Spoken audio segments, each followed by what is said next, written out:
Okay, let's take a look at the 6 Christian views of creation. Now, this is going to be quick, so put your thinking caps on. We're just going to fly through this. Feel free to pause this if you want to talk more about this in a group setting.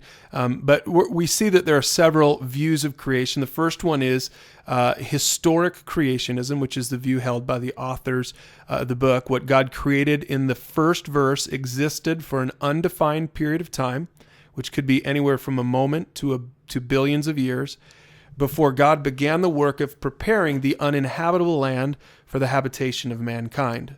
So this view leaves open the possibility of an old earth, 6 literal days of creation, and a young humanity on the old earth. We'll come back to this a little bit more later, but view number 2 is called young earth creationism. In this view, God created the entire universe, including Adam and Eve, in 6 literal 24-hour days. The gap theory.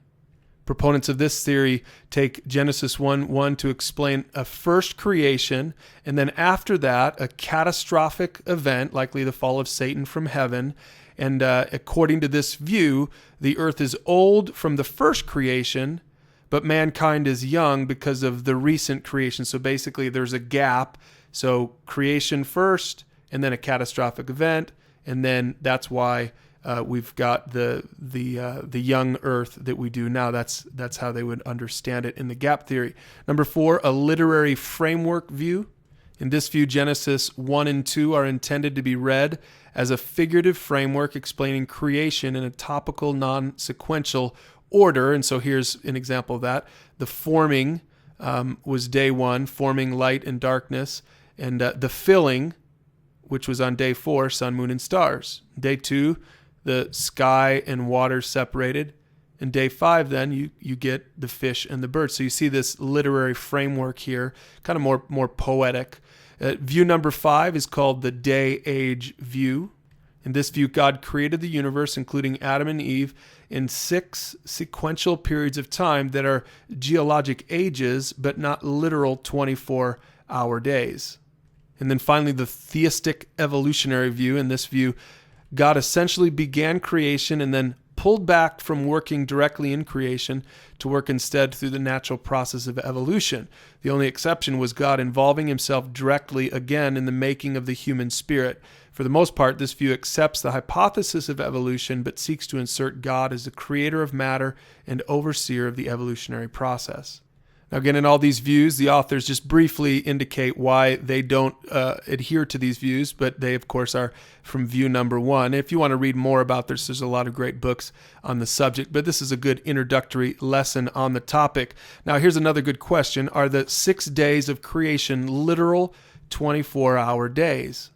The authors point out this is important because if you believe that they are, then you can only be one of these views, a few of these views. And if you think they aren't, then again, it kind of determines where you stand on creation. Now, the authors say it seems apparent that the 6 days of creation in Genesis 1 are literal 24-hour days, and they give 2 reasons. First, each day is numbered so that there is a succession of days. And then second, God says that he made creation in 6 days, and on the 7th day he rested. So his work and rest are to be the precedent for us. And so again, looking at some other evidence in the Old Testament, they believe that they're literal 24-hour days and not like the day-age theory. Now again, they emphasize what they hold to, which is historic creationism. They sum it up again. The God who created everything, angels, space-time, mass energy, sun, moon, stars, all the species of animals, prepared the land for human habitation in 6 literal 24-hour days. And if you're still having a hard time processing that, that's all right. We'll come back to that in just a few minutes. But he goes on, he says this: there have been ongoing debates by Jesus-loving, Bible-believing scholars throughout the history of the church on this topic, and it's really important to remember that godly people have debated this, and that all 6 of those views, there's biblical evidence for any one of those, and it's really not worth dividing over. Now, he goes on, he says the second question, how old is the earth? And he talks about the fact that the Jewish year of creation is Gregorian year 3761 BC, and both Usher, an archbishop, and Jews used the biblical genealogies in Genesis 5 and 10 and added up the number of years between Adam, Noah, and Abraham to arrive at their creation dates. So what he's saying is this: the Genesis genealogies do not leave large gaps. If one follows Scripture, Adam, the first human, was created about 6,000 years ago. Now again, if you know his view, believing in a recent Adam does not require a young earth. So basically, in the author's view, they believe that mankind is young, so relatively speaking, even though creation could be, millions of years old. And that's kind of the point to their view. In fact, they point out that even those people who are committed to naturalistic evolution and an old earth agree with the Bible that while the earth may be old, human life as we know it is relatively young. So here's a good little summary of their view. The earth may be, or likely is, old. As our examination of Genesis 1:1 revealed, God created the earth during an indefinite period of time before the 6 days of Genesis. That could, in fact, have been billions of years ago, which would explain the seemingly old age of the earth. Then in 6 literal days, God prepared the earth for the creation of mankind, and on the 6th day made the first man and woman.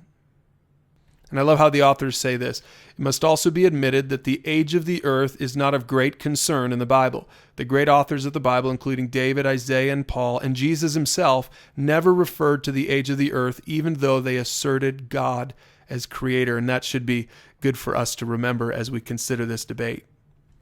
Why don't you hit pause and talk about these questions real quick, and then we've got one more video for chapter 3.